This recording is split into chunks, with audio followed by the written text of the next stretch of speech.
welcome back to the Season 3 World Championship, coming to you live from the League of Legends studio here in Los Angeles, California. It is time for tonight's first quarterfinal best-of-3 series between Taiwan champions the Gamma Bears and Korea's SK Telecom T1.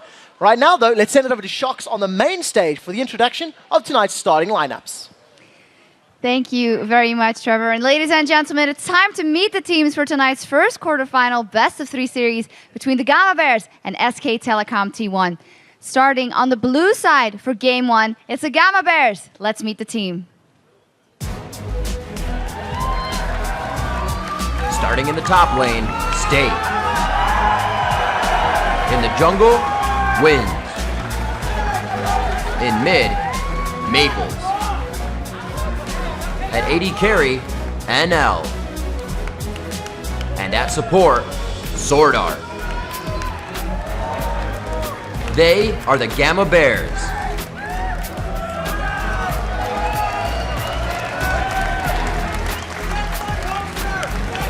And starting on the red side for Game 1, it's SK Telecom T1. Here's tonight's starting lineup.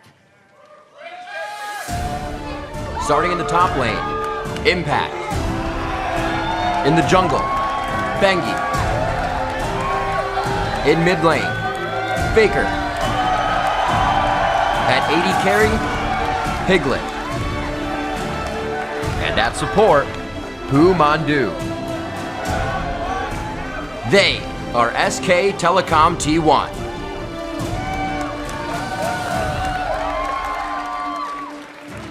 Please give it up one more time for tonight's competitors, the Gamma Bears and SK Telecom T1.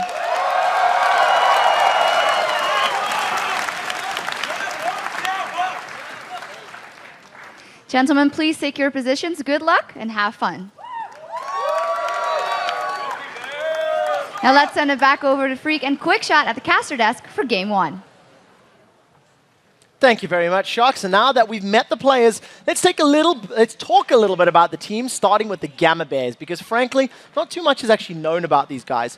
Just like last year's world champion, the Taipei Assassins, the Bears are coming into this tournament flying very much under the radar. Yeah, the Gamma Bears are really one of the youngest Cubs in this tournament, but don't let that fool you. They're actually a very, very aggressive team that's already beat some of the best teams in the world at the Taiwanese regionals. They only lost one game in the group stage there, and even though they got dropped to the lower bracket, they stepped up and beat Mistake and his Taipei Snipers in the grand finals. A lot of this was due to their AD carry NL. The man put up incredible numbers in that tournament. He farms a lot during the game, has high CS numbers, and though he normally plays safe, sometimes jumps in there and makes flashy plays. Yeah, during the regionals, he really played a lot of Caitlyn and Varus, and we'll have to see if he sticks with what he knows, or if he's going to be expanding his champion pool as the Gamma Bears make their World Championship debut against one of the pre-tournament favorites to win the entire Season 3 title, SK Telecom T1. Yeah, SKT started out the group stage a little bit shaky, but they got better with every single game. And they ended Week 1 of Worlds by crushing the previously undefeated OMG with like a 12.5-minute inhibitor kill, landing like every single skill shot in that push. Yeah, it was really scary. Speaking of skills, SKT's near mythical mid laner Faker proved once again why he has the world's respect and recognition as one of the best players on the planet, one of, if not the strongest mid laner. Exactly. OMG's cool called Faker the unkillable Demon King after facing him, and it wasn't just his stats, which aren't even the best on his team, but it's the plays that Faker made. He beats almost everyone in duels in lane, and his play creates huge openings for SKT. Though, even though he's that core playmaker, the rest of the team is actually very, very skilled, and that complete package is what's so scary for teams to face. Yeah, coming into this match, SKT has been scarily good at the Season 3 Championship so far, and while the Gamma Bears know that this matchup will be the most challenging of their careers, if they can pull out the win, they'll instantly become a favorite at Worlds.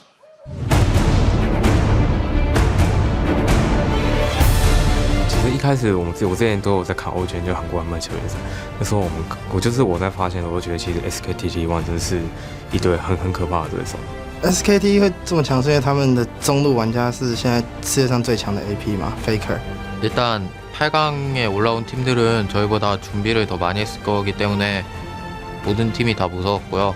일단 그 감마웨어스의 키플레이어가 정글이랑 탑이라고 하는데 저희 정글 탑이 좀 잘해주면 게임을 쉽게 풀어나갈 것 같아요.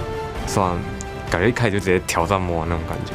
그러니까 이번에 저희 목표는 결승이니까 가뿐하게 8강 넘겨서 4강 진출하도록 하겠습니다. 而且碰上 SKT T1，我觉得如果我们赢下这场的话，我们很有把握可以拿下世界冠军。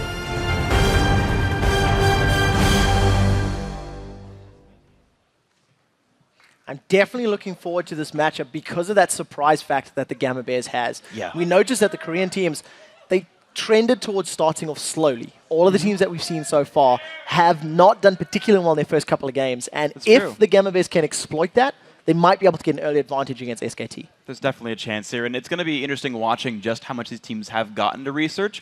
Just because even if you try to look at the games that Gamma Bears have been playing, most of that regional was actually a couple of patches back where Ryze and Jace were really huge champions. And so there's even less research you get to put on these guys, whereas, of course, if we've seen 8 group stage games, a lot to look at. And the one thing I actually want to point out here is going to be Zed, because so far we've never seen Maple play that champion. Even when they're blue side, they'll ban it out. Faker's never been allowed to play Zed all tournament. It's been a perennial ban the entire time, and I want to see if it's the Bears who have to ban it themselves. Well, we'll have to see how this plays out for them. We know there are a couple of contested picks here, and both of these top laners like to run Shen. Now both of the mid laners like their Ari and their Orianna and Fizz. We see the bans. Gamma Bears have taken out Corki, Aatrox, and Zed. Yep. As you've already highlighted, on that blue side, it's something they don't want to play against at all. But what he does have open is his Ari, which is a pretty important one for him. Maple does a very good job on Ari, making a bunch of plays throughout the mid lane. And I also have to respect SKT banning away Thresh, because Sword Art is scary good. Now, his Sona is great as well. He really doesn't miss his flash crescendos, and that's really powerful, but you give him Thresh, he's going to land all those hooks as well. Well, we'll see how it pans out for them. Thresh was that third and final ban from SKT. The very first lock-in is going to be that Elise. So not only are they locking that in for themselves, they're denying it from Bengi. If you remember how SKT demolished OMG in the last group stage game, quite a bit of that was the cocoons and the charms from Bengi and from Faker. And of course, the Ari is still available as well, which is a bit of a scary thing here. You've got to kind of be afraid of that one. Of course, the Varus, not a surprising pick here at all for NL. He played basically Caitlyn and Varus the entire time in the last couple of months. So with the Caitlyn being stolen away there, I actually have to respect the early pick there. From SKT, it kind of guarantees the other side. The Zyra being taken away is actually Mandu's most played support here at Worlds, who's going to have to take kind of a run down and probably play the Sona there himself. Well, we'll see how it works out for them. Faker is going to lock in that Ari, making it to the third round of picks. A little bit non-traditional for what we're seeing on most of the games this tournament. We have been seeing a lot of priority on those single, assassin-type mid laners. And of course, for their jungle, it is going to be Vi. So we'll see Bengi on another very powerful ganking jungler once he hits that level 6. And that is really going to be a tricky thing here, because if we do see Maple go for Kassadin, he's notably weak pre-6. And that's going to be an interesting thing to deal with, because Vi is not the best ganker pre-6. A soul laner should reach the ultimate before a jungler could.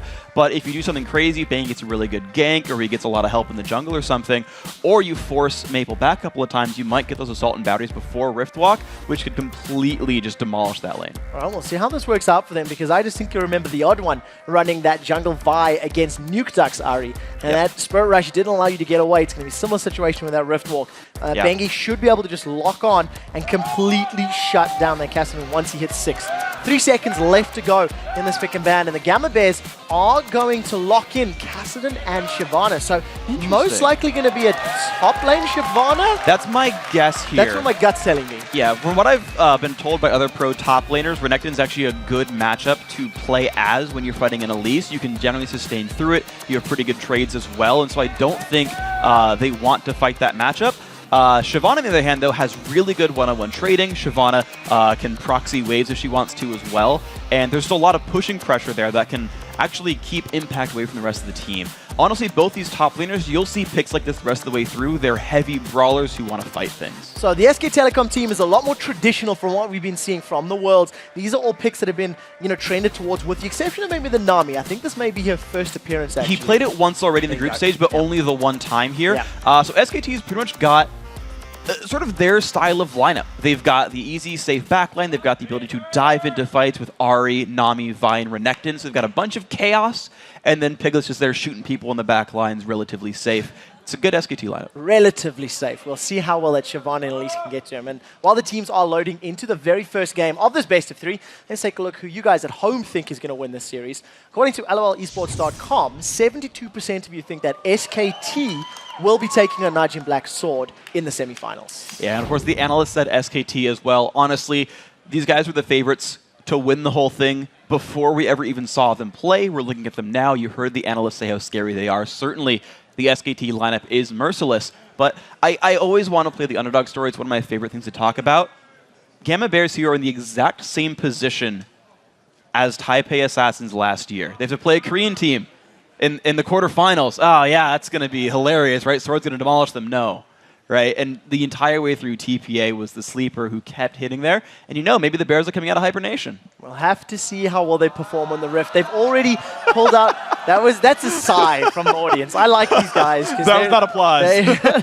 I definitely want to see how this composition is going to work out for them. We have seen a top lane Shyvana once this tournament already. Darian ran it against Fnatic, and I was not particularly impressed by it. You can see we are loading onto the Rift, ladies and gentlemen, for the third quarterfinal of Worlds. It's the Gamma Bears taking on SK Telecom T1. And we'll see how well this team comp works for them. We talked about how they're a little more difficult to scout, and we're already seeing a composition that we have not seen from them this weekend. All the crowd control is actually mostly coming from their duo lane.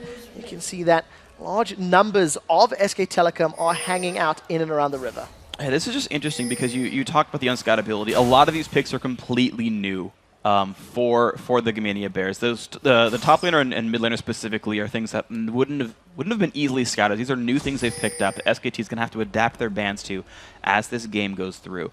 But we're looking at the level 1 setups here, and it's I think, proper deep warding. These are wards that will let these teams know the jungle routes, so that teams will know if they're about to get ganked or if they're safe to push really hard. And those are just important for the first 3 to 4 minutes of the game to know what you can get away with. Well, we'll see how the teams do decide to settle their lanes.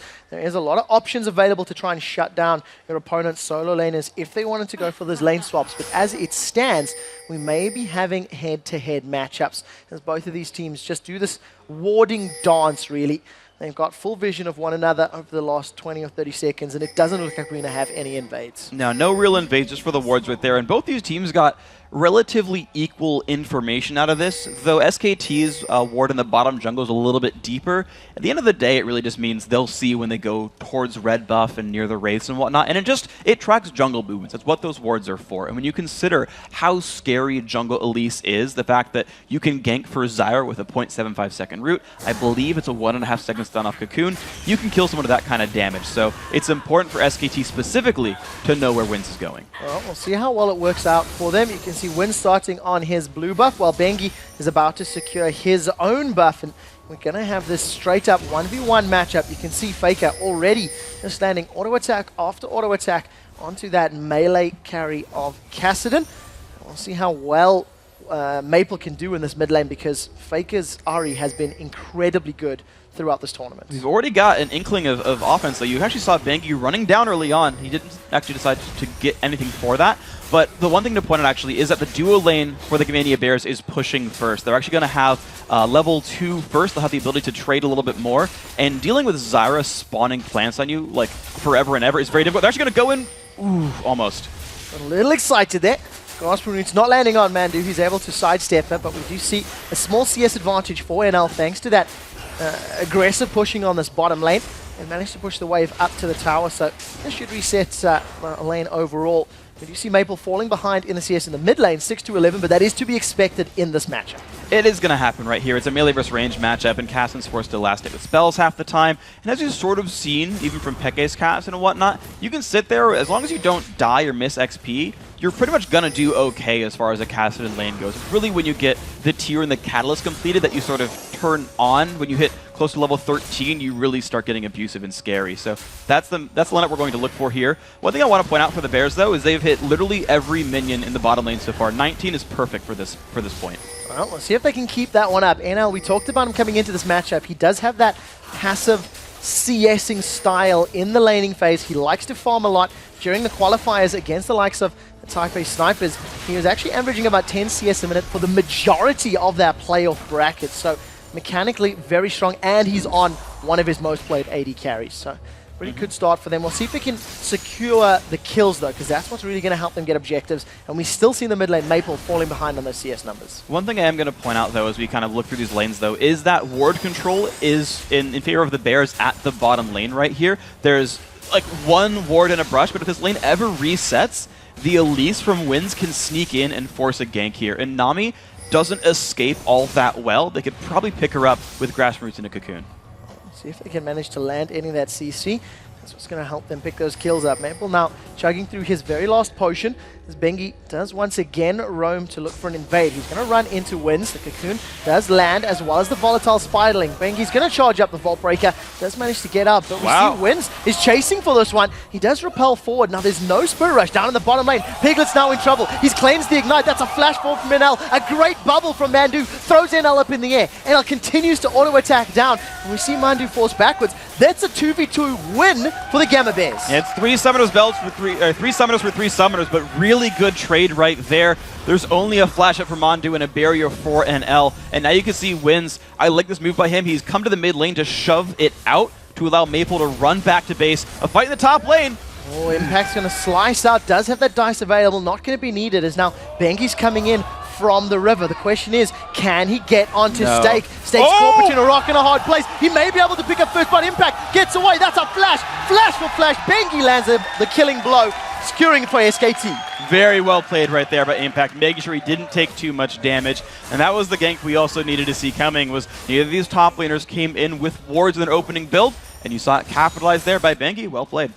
Congratulations to Bengi and Impact there, able to give them even more of a lead up top. Their Stake is already 10 CS behind.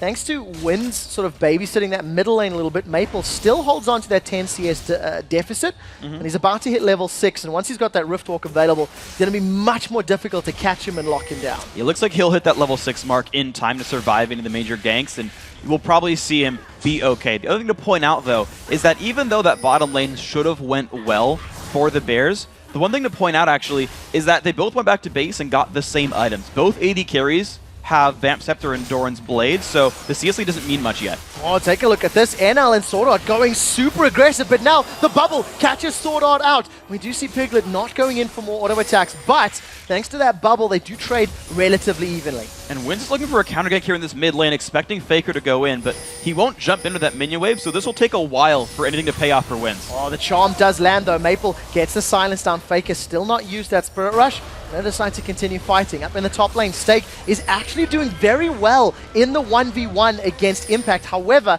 it does look like Dragon's Descent was used, so Ultimate's going to be unavailable until he's got all that Rage built back up. And Impact still has his, so you're going to have the Dominus back available. But Wins is showing up for the bottom lane. Gets spotted by a Cupcake, though. Does manage to get caught out. Piglet is going to back away just a little bit. You've seen Bengi. He's hanging out in that bottom lane as well. Assault and Battery is available, so a squishy Zyra or a squishy Varus could be squished into the ground if they decide to go in. Maple, once again, just CSing in this mid lane against Faker. It does look like Bengi is backing off on the minimap. Yeah, it looks like nothing's going to really happen here. I do want to point out, though, this top lane you were talking about, because even before the kill, Impact had a pretty large minion kill lead, holds on to a level lead right now as well, and Impact has gone for early magic resist. That's actually most of the damage that Shyvana deals with her burnout, with her flame breath. This is going to be an interesting fight, though. Oh, we do see Impact. He throws down the Dominus, slices and just manages to chase Stake back. Stake still trying to build up that fury. Impact now with some minions behind him. Don't think he's going to be confident enough to dive without that Ignite, but got himself a chunk of HP and is going to sustain a little bit in lane thanks to getting that back.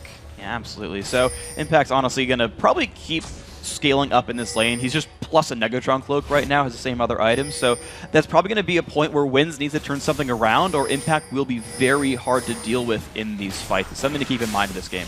Well, Wins, we've seen him moving to that mid lane to help cover off some of those minions. Faker only 10 CS ahead. In the bottom lane, Mandu's now managed to flash away. These do see NL, he's just hit level 6. Chain of Corruption could come out. He's got the mana for it. Decides against it thanks to that massive minion wave in front of him. But Pumandu's only on a couple hundred hit points. Bengi is waiting in the wings, though. Oh, and they've got the Renekton as well. It's going to be a 3-on-2 in SKT's favor. That was a great silence onto Bengi, meant the Assault and Battery couldn't come out. Maple tries to get the blue buff, but Bengi is going to smite that one away. Now Bengi charges the Vault Breaker and gets out cleanly. So a good blue buff steal there from SKT. That was incredibly well played right here. I don't think many Bears can capitalize anything here. Bottom lane is taking more damage.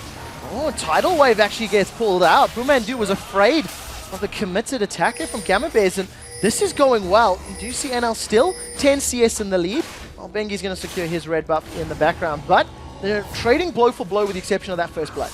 And the buff steals, though, start to push yourselves towards SKT. There was actually an early gold lead for Gamania Bears, but even if you subtract the 600 gold lead that SKT has from the first blood, they actually still hold pretty equally despite the buff steals, despite everything else. I have to say lanes are completely holding on right now. What's going to matter is actually the teamwork, the mid-game rotations, which is the one point we have praised SKT for the entire tournament. If there's one strength that's going to win them the game, it's the core SKT strength. Well, we'll see if they can make it work for them. As it stands, no pressure has been applied to Dragon, as we do see Bengi moving his way towards this bottom half of the map. Still has not used that Assault and Battery either. Remember that NL is alone in this lane. Here comes Bengi from behind. The bubble doesn't land. The Vault Breaker does. Assault and Battery should be channeled in the not too distant future. In the background, Piglet and Mandu were locked up by the Chain of Corruption, but it was all too easy for Gamma Bears as they secure this, for SKT as they secure the second kill. And look how coordinated that was. Pink wards all over the river, or towards the bottom lane for the river, for Mandu to make sure that Bengi got to get in there for free without getting spotted. Those are the kind of moves we're going to keep seeing. Bengi has both the kills, keep that in mind, so it's actually on him to do well in the fights as we move forward. Well, Stake right now does have the option to dive into that Dragon form onto Impact. However, playing it a little bit more passively. Now finally dives in. Dominus has just been popped, so they've traded ultimate for ultimate. Impact is going to have much more sustain thanks to that Cold Meek, and we'll see if he jumps on him. For the time being, just using that AoE to at least farm up. A flash away from Stake into Burnout. Decides to back away, a little afraid of Bengi's presence. Stake, no! Stake, why? Bengi's going to get this Bengi one. comes in, the red buff is busy sticking. Impact throws down the Ignite, plus the damage over time. That's a flashball from Bengi to get the last auto attack, and kill number 3 for SK Telecom. Very well done. Bengi has all of them. Keep that in mind. In this mid lane, already almost going down. Faker doing a very good job in this matchup as well. You're seeing the game just start pushing more and more and more towards SKT's favor. Very good charm there onto Wins as well. Gets a lot of additional damage onto that jungle Elise. He's going to be forced to back away. I think the best he can to farm. Does have a 15 CS lead over Bengi, but it's 3 kills down, so there's a pretty big disparity there as far as gold available. Charm goes out once again, connecting with Maple. Maple actually goes in. This may be more than he should have chewed. Flashes out cleanly, afraid of the Assault and Battery, but wasn't available for Bengi to use. And it's worth pointing out that all the money that's gone into Bengi has been jumped into a very fast Oracles. I feel like he's going to live here. There's a fast Oracles and fast Boots mobility, so Bengi will keep finding openings like this, but has no combat stats, which is why you're seeing Wins do so well here. Well, Wins does a lot of damage, does force Bengi away. Vault Breaker's out, he does get out cleanly. However, Sword Art is now caught. We do see the bubble lands, Tidal Wave follows as well. NL decides not to use that Chain of Corruption. Now Dragon is still standing, neither team has made a move for it, and as it stands, SKT are just accelerating ahead in the gold values. Already a 3,000 gold lead with only kills and CS on the board. That's very well done by them, and even though Bengi got forced out of lane, there's just not enough power on the map for the Bears right here. Their dual lanes are basically equal. They traded an ultimate for health, which is rather important in a team fight, and so even on what would be a 4v3, Bears can't go for these kind of moves. Well, you see Piglet gets rooted up, takes a lot of damage. The Chain of Corruption doesn't connect. Once again, we see a Varus ultimate miss. I'm sure nobody in the audience has ever seen that before. And SK Telecom managed to get away. However, Gamma Bears have started Dragon. This is risky. They actually decided to go when Faker left instead of when Bengi left, so the Smite War could happen here. Now there's no Tidal Wave available. We do see Bengi with Assault and Battery available. Does look like SKT are going to back away from this one, and Gamma Bears hold on to the goal difference as they secure the first Dragon of the game. That's very, very well done. We actually saw Stake pulling his way down the map partway until they realized SKT weren't looking to really engage in that battle, so Stake went back. But that matchup, these top lane bruisers who are going to keep pushing against each other, you're seeing now a 20 minion kill lead grow for Impact, which is rather valuable. These guys are going to keep throwing their stats at each other, and Impact's going to have more of them. And as it stands right now, is nearing a 50 CS advantage for Faker in that mid lane. It was even for a very long time, but with Maple's tower going down and the inability to stay in that lane, he has lost significantly more CS, and of course it was picked up by Wins at times he was covering those lanes out. We do see that both Bengi and Faker are moving towards the bottom half of the map, so this could be a 4v3 in favor of SKT. And they've got pretty good ward coverage. You saw the oracles, the pink ward's already used. They're going to be able to go into this one without getting spotted. Well, Wins is going to be around to counter gank and see if they can manage to pick up a kill before SKT get the numbers advantage. We talked about how Shyvana could do that sort of lane cutting. As it stands, Impact on Renekton is going behind the tower. Wins throws himself at Piglet. Chain of Corruption is not available. That looked like a flash forward. No, it wasn't. It was just a move there. Tidal Wave is going to slow all of the Gamma Bears. And SKT managed to get out with just the use of that Tidal Wave. And as tacked for going to the bottom lane, the blue buff has once again been stolen here by Bengi. Really good read there by the Vi player. And we've noticed now that Maple has not gotten a blue buff all game and is falling behind now 50 minions away from Faker. I don't think Faker has missed one of those charms yet. Every time we look at him applying damage to these mid lane towers, he's catching Maple out. He's catching Wins out. We'll have to see if it does result in kills. A 3-man Gamma Bears is now hammering away on this bottom tower. However, they're a little nervous about their HP bars and they back away. Piglet now with the CS advantage against NL. All of that early aggression hasn't worked out in Gamma Bears' favor. It really hasn't for these guys, unfortunately. The minion leads you're seeing grow and grow every single lane. The levels going up for them. And Bengi, of course, standing on pink wards, wearing an Oracles. Maple will not see this coming either. Well, we'll wait for the Assault and Battery. Is going to follow in. Here comes Faker. Maple tries to get away. He is going to get taken down. And that Assault and Battery just locking up Cassidy for too long. Not even he could escape it. Well played by Faker. He saved the charm until it was guaranteed. They knew their first attacks were going to miss thanks to Riftwalk. But once you have Assault and Battery, just one more push forward by Ahri, and they're going to have the lockdown. Well-executed gank. And honestly, this can just keep happening over and over again against Maple. SKT now approaching the 4,000 gold lead. They have 2 towers in their back pockets. They didn't secure the first dragon. I'm sure they'll be willing to fight for the next one as their power spike is a little bit higher. We see that Maple is sort of rushing that Rod of Ages right now. Decided to forego the likes of a TL or even a Chalice, as I've seen some Kassadin's build. But we'll have to keep our eyes on his itemization and see how it works out. NL forced back by the auto attacks of Piglets. And it's going to keep happening here, honestly. You're now starting to see the individual skill really stack up for SKT, and they're just controlling the game. And the thing is, they've never been the most hyper-aggressive team. They don't dive a lot. They'll gank you on your turn if it's there. Yeah.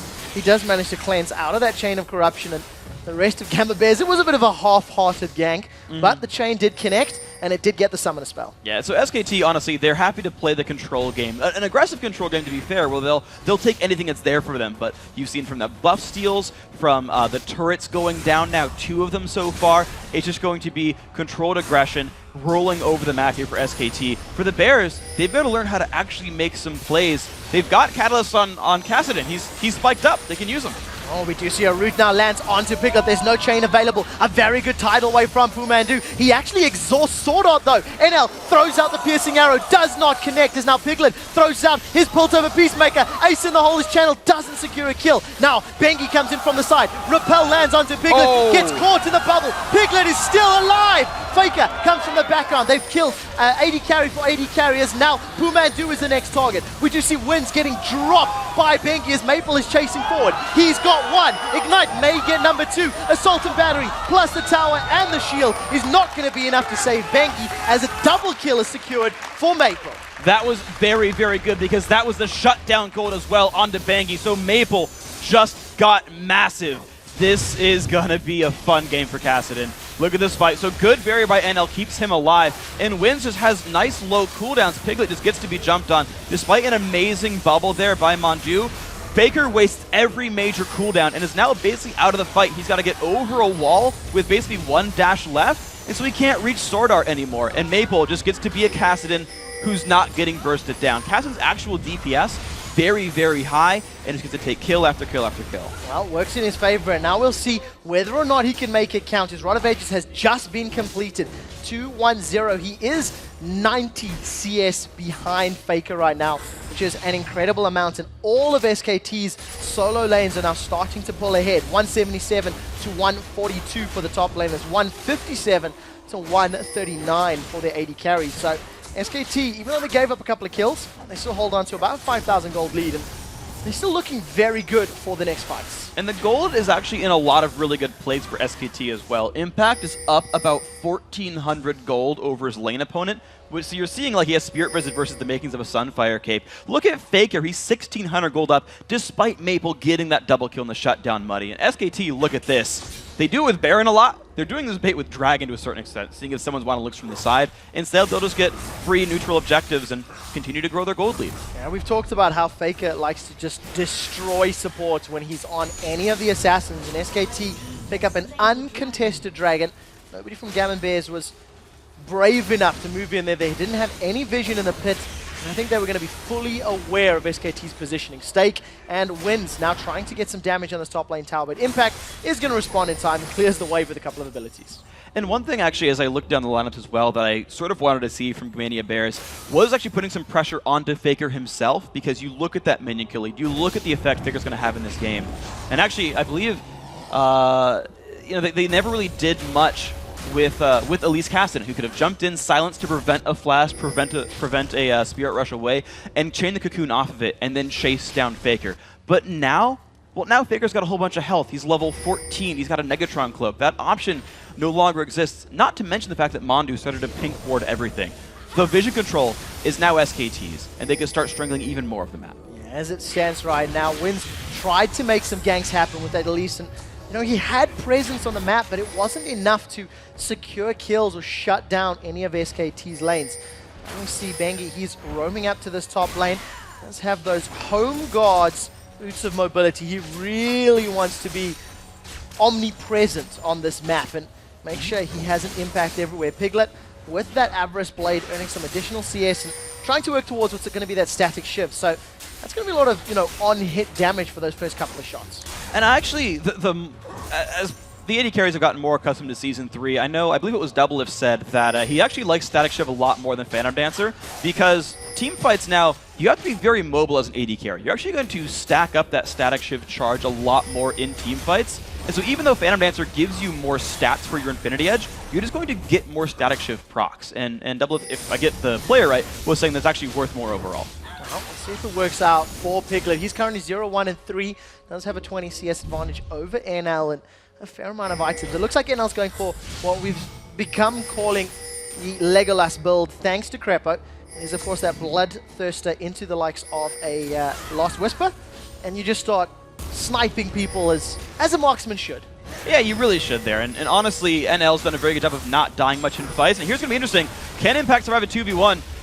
Yeah, he'll walk away. He's just going to slice and dice out cleanly, and once again, Gamma Bears trying to make something happen, but not fully invested or fully committing to it. As it stands, Faker is going to Spirit Rush forward. Sword Art is going to be able to survive for the time being. The Ignite not going to shut him down. Now they dive onto Bengi. Bengi gets caught in place by the Chain of Corruption. Tidal Wave will interrupt the Gamma Bears, and the Charm doesn't land. That's a great pickup for the Taiwanese champs. That's a really good fight for these guys, and they've pretty much all got health bars here. They've got enough to keep pushing forwards. Wins has an Oracle as well. With this 5v4, with pretty much no important ultis available for SKT, Gamania Bears could start taking over the map and get some ward coverage back here. Well, we'll see. As it stands, SKT not necessarily too afraid. Another good Charm catches on to Wins, and an Orb of Deception melts his HP bar. But now, Gamma Bears are stacked up as 5. There's no chain or Stranglethorns. Maple's gone in. That's very brave. He flashes out instantly. Now Impact with Dominus. He's just diving the back line. Gamma Bears can't deal with that immensely tanky Renekton.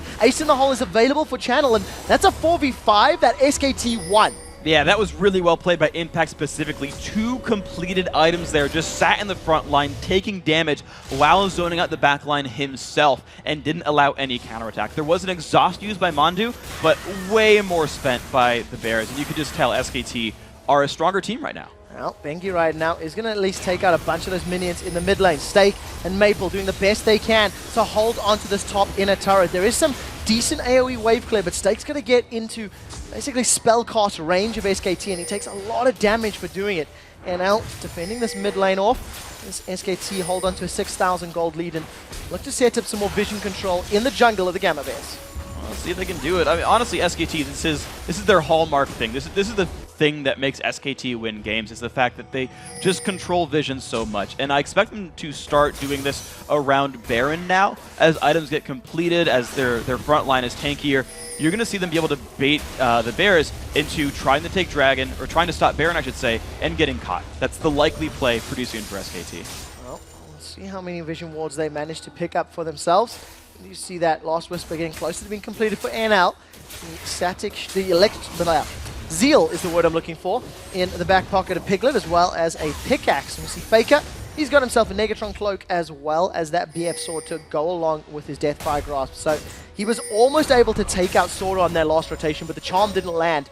So Sora was able to flash to safety. And that's really what allowed the Gamma Bears to pick up that frag onto Bengi. You know, SKT, they stayed overextended. They were split up by the Stranglethorns. And it was something that Gamma Bears will have to try to repeat in these coming fights. But here we go. There's the ward control. There's all the sweeps over on Baron. And let's see which option SKT goes for. They're going to hide in one of these brushes. And Gamania Bears has to do something to know what's going on. The Death Bush has been created. They're now hiding around the corner. Stake is pretty tanky. Almost finished that Spirit Visage. Has a Sunfire Cape.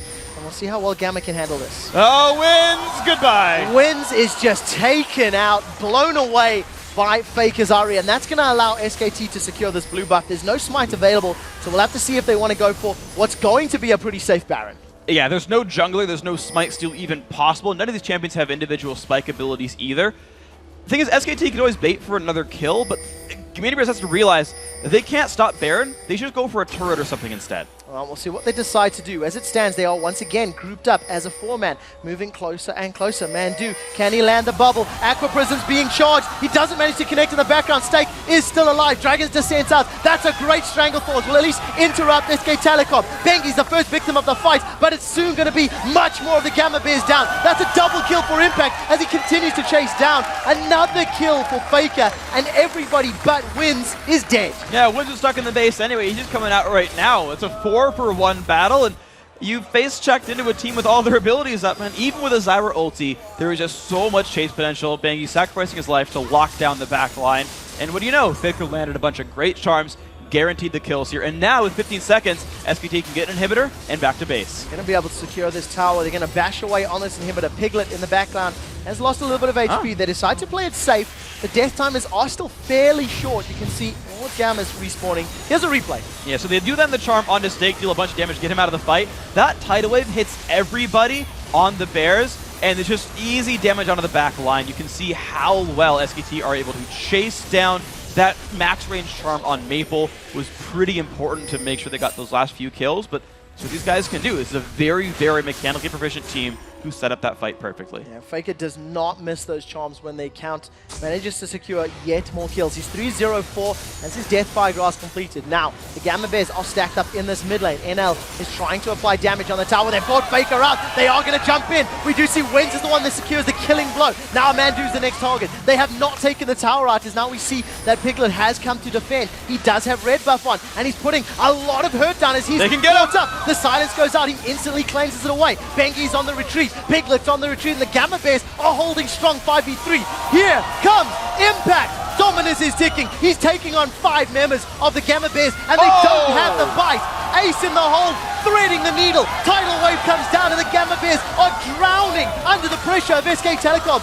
Impact is still alive. He's been tanking up the Bears for 3 full minutes, and Impact finally backs away. 2 kills on the board for SKT.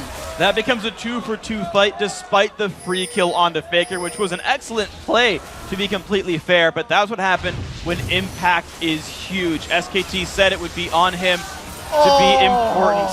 Yeah, they said it. Their top lane is going to be important for this matchup. Just watch Impact here. Dives in to get the reset and jumps on the AD carry. Kills him for free. Kites out some of the damage. Makes sure no one can jump back in. He is basically single-handedly removing the back line of Gamania Bears. SK Telecom secure the Dragon as well on their way out. They're now 6 kills ahead, 10,000 gold, and have yet to lose a turret right now, defending all of their outer turrets. And Gamma Bears, they found a good pick, but maybe just stuck around a little too long in that mid lane. and they're now falling even further behind. We do see that Piglet's got himself those Fura boots completed, and he's also working towards his last Whisper. The Gamma Bears needed to really choose one because once they were all in, Impact wasn't in that fight yet, and they had time for a 5v4. The exhaust was used early on Maple before he cast any spells, and he didn't have to lose any damage by doing that. They get the catch on a Bangy, but Bangy's really big. Yeah, there's a lot of tankiness there. He does have his locket available. Stake does get caught out by that Aqua Prism, but the first tower falls. Gamma Bears clawing back some of their goal difference. They're going to try. Honestly, getting some of these turrets is really nice, and a lot of that I think they were relying on Stake's Shyvana, who is hard to chase. She has a movement speed buff, she can jump really, really far in Dragon form, but because Impact has won the 1v1 so well, because Faker is so huge, any one of those guys can just stop Stake's pushing whenever, and that's actually removing a lot of what would have been the Bears' mid lane pressure, is they don't have a real split pusher. It's not Teleport Kassadin, it's Ignite Kassadin. So no one gets to do anything by themselves here for the Bears. As it stands right now, SKT, they played the Baron game a couple minutes ago. It worked out in their favor, winning 2 team fights back-to-back. Now they are a little bit split up. In actual fact, though, Gamma Bears may be the ones that are in trouble. Dominus has been used by Impact. He's dove in. He's between 4. We'll see how much damage he can put down. The Stranglethorns is up. Instantly deleted is Sword Art, and Stake forced to retreat. They have caught Faker, though. They've traded mid laner for support. The Gamma Bears are not doing badly as Maple is retreating over on the background. But look at that Aqua Prison. That locks up NL. They managed to secure the kill. Impact and Mandu are chasing. Vault Breaker catches, wins. Now he's the next target as Piglet. It's going to 90 caliber over the wall. Doesn't get sight for Ace in the hole, but they trade 1 for 2. That was a very, very good team fight, once again by SKT. You had Impact on one side, and it's like, well, we either run into the other team and Impact flanks our backline, or we run into Impact and we just don't kill him. So SKT got a surround there. They got a very good Nami ult as well, and they're rewarded with, honestly, this is not a contestable Baron. Well, Stake is sticking around. Does look like he has his ultimate available. We'll see if he decides to dive in. Piglet is zoning Stake out. Burnout is ticking. Now Stake, once again, not taking as much damage from Piglet as we thought. They've actually backed away. Mandu doesn't land the prison, and they were able to at least interrupt that Baron. So well played by Gamma Bears, and more importantly, Stake. That was well done. I don't know why Piglet was the one to defend the guy jumping in, because he has the highest single target DPS on that team.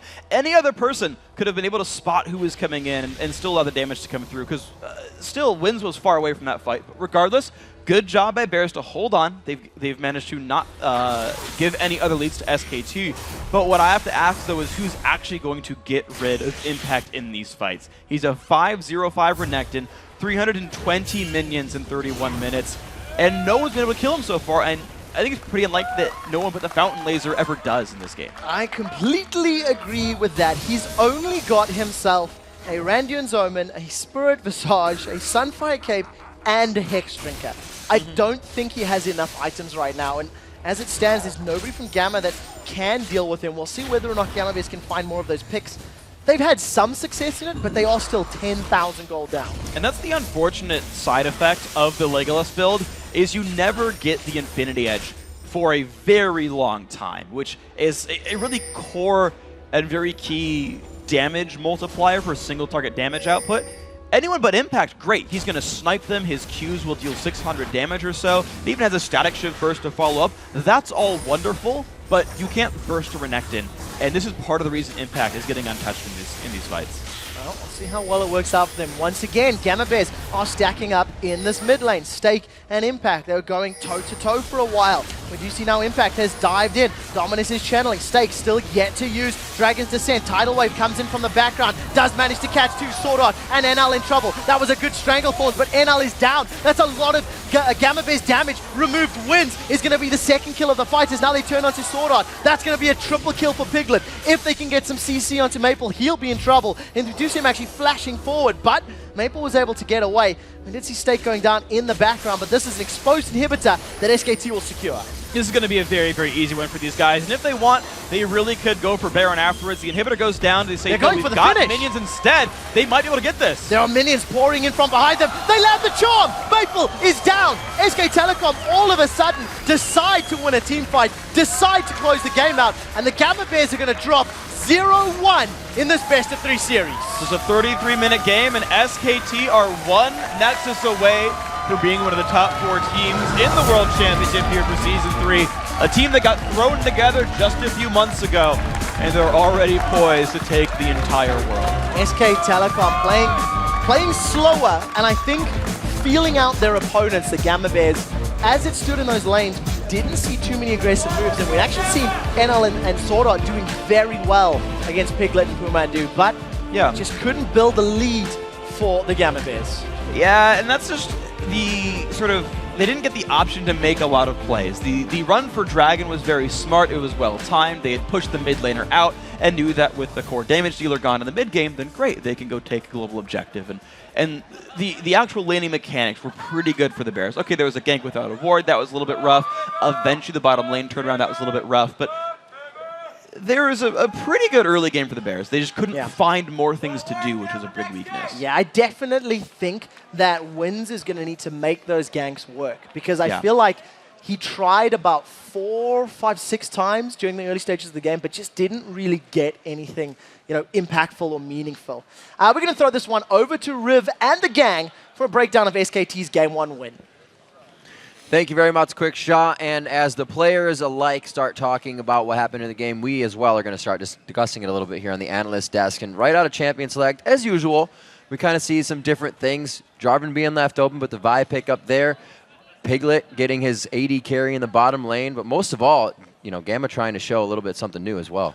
I mean, to break down picks and bans a little bit, coming into today, I didn't know whether T1 would be trying to maybe create some fear in other teams by picking out, maybe using some more different champions. But this is SK Telecom through and through. Nami, Caitlyn, their bread and butter lane. The team has about a 90% win rate when they use those champions. We have the Vi, which we saw Bengi bringing out in the Champions Summer Final. And, of course, Ari for Faker and Renekton up in top lane. So it's pretty much as standard as you'd expect from this team. What was really confusing to me was Gamma Bears banning out Aatrox. Right. Now, we did see SKTT1 play Aatrox against Gaming Gear in groups, but that was the first time a professional Korean team has ever played that champion. So maybe the last time? Maybe the last time, too. Ban that out. It did confuse me somewhat as to why that was such a high priority and that ban. victory with Aatrox was actually against the Gaming Gear. Not to take anything away from it, but obviously they almost got in their head a little bit with the homework that they did. It was almost a ban that they put to the wayside. Yeah, it was strange. And one thing I want to point out about Gamma Bears is that NL and Swordart actually did really well in lane. They almost killed Piglet. He lived with like 10 HP, and they had like 15 to 20 CS throughout lane phase until they made a misstep, got 3v1 dove by the Vi when the Zyra wasn't there. And another thing that really caught me as a surprise was the fact that Piglet and Pumandu consistently got chunked or caught as the teamfight would start. And that's actually why Cassidy was almost in that game. He got 2 kills, but he was so far down in lane. He was like 80 CS down from Faker because Faker's a god. I mean, coming into that too, usually when we see that Nami Caitlyn lane, they 2v1 it. And so I guess I was a bit confused. You want to use that lane because of Caitlyn's range and the power-up from Tidecaller's Blessing. You can really chunk a solo laner hard and take that turret very quickly. So I was not too thrilled seeing the 2v2 matchup, but I guess SK Telecom felt pretty confident. But I think NL and Swordart did a great job in lane. I pretty much agree there. I think a 2v1 would have been more optimal for them. While this is the bread and butter SKT comp, I don't feel like Gamma Bears was outpicked at all. I think they had the means to deal with SKT1, and there were a few holes left in strategy-wise by SKT1. The Gamma Bears, if they executed what they did a little more mechanically correct, then they actually had a chance at winning this, because against this team, Cassidy can snowball pretty hard. And this is the second time that I've seen Shyvana top this tournament, the first one being Darien. And I'm really not sold on it because the first time he played it with TF, I don't see synergy there. And this time he played it with Kassadin, I see no synergy between Shyvana and Kassadin. I feel like the old Ori-Shyvana combo is really strong, or potentially just like, I don't know, I just don't see... Something else that brings crowd control. Yeah, exactly. He could have become like an unkillable monster at one point, though. That's what Shyvana does. It's really hard to deal with once he ramps up and has a lot of base damage. Problem was he got caught in lane. He actually flashed out, walked back in, and the jungle got him, which he should have known. With the aggression coming out from the enemy top laner, he should have known that he was probably getting ganked. Yeah, let's steer this towards the jungle because I want to talk about Bengi Yeah. here. He really performed very well. He got that first blood in the top lane, and when you get a first blood as a jungler, you just feel like you won the jackpot because usually you're a very poor, a poor man on the team. But Bengi really put his money to interesting use here. He rushed home guards, upgraded into mobility boots, and bought an Oracles on top of that. So that's 0 combat stats. It's all about him making that first blood money be felt across the entire map by Gamma Bears. He uses the mobility boots to go clear out all the vision, and then he uses that information that he now has to gank lanes where there's no possible way for a counter gank. And that's all that Vi needs. As long as Vi can get off her ultimate into a vault breaker, that's the most CC that anyone in any of those lanes needs to take out a kill when they have the man advantage. Now, that came back to haunt them a little bit because when they were doing turret dives with Vi, squishy. later on, he wasn't exactly holding up because we were looking up that it's like, that's a 1475 gold investment in your shoes. Plus an Oracles on top. Yeah, so and the even pink more. wards he was buying as well. So It actually reminds me a lot of Season 2 where you'd see a lot of those Alistars roaming around with mobility boots. Although an Alistar would have his ulti to make the dives a little easier. I don't really agree with the investment. I think if Vi can still manage, especially with vault breaking over walls, can still manage to find paths not warded, or just 1 or 2 pink wards could suffice. I think, as Mondi said, that amount of gold on just your shoes is a little bit too much. I like to see this difference in jungling styles because, like, coming from NA where everyone's just trying to imitate Meteos, this, like, Bengi will give away every one of his blues. He'll buy these kind of supportish items like Oracles, and he'll go back to, like, Season 2 throwback. But, you know, in NA, the jungler takes the blue, the jungler buys selfish items, takes your CS. Bengi didn't, like, take any lane CS, really. All right, we'll see if they can do what they can do in those lanes. We've got to take a quick break right now, but when we return, it is Game 2 between SKT and the Gamma Bears. But first, is it better to win your way out of group stage or get a bye directly into the quarterfinals? So far, the results have been mixed, and so are the opinions of tonight's competitors. 제가 생각하기에는 좀 분석보다는 게임을 많이 하는 쪽이 좀 더 유리한 것 같아요. 왜냐하면 뭐 저희가 좀 자만했었던 것도 있고 그런 것 때문에 좀 경기를 하면서 그런 것도 좀 이제 풀어 나갔고 그렇기 때문에 좀 경기를 좀 더 많이 하는 게 좋지 않을까. 而且我们毕竟是还没开始打，他们还没看我们比赛，而且基本上我觉得我们队伍资料应该算比较少，因为毕竟我们是算成干实力比较少时间队伍，所以我觉得这是我们有利的地方。我觉得应该我们比较占有一点小优势吧，因为毕竟我们来得早，然后我们的调整时差方面的状态肯定也比他们调整的好一点。我觉得一半一半吧，他们能打这么多局，手会很热，就很有那个比赛的状态。但是我们就能分析他们最新的录像，他们不知道我们最近玩了什么新阵容，我们肯定会跟以前不一样，但是他们的新阵容我们已经看到了。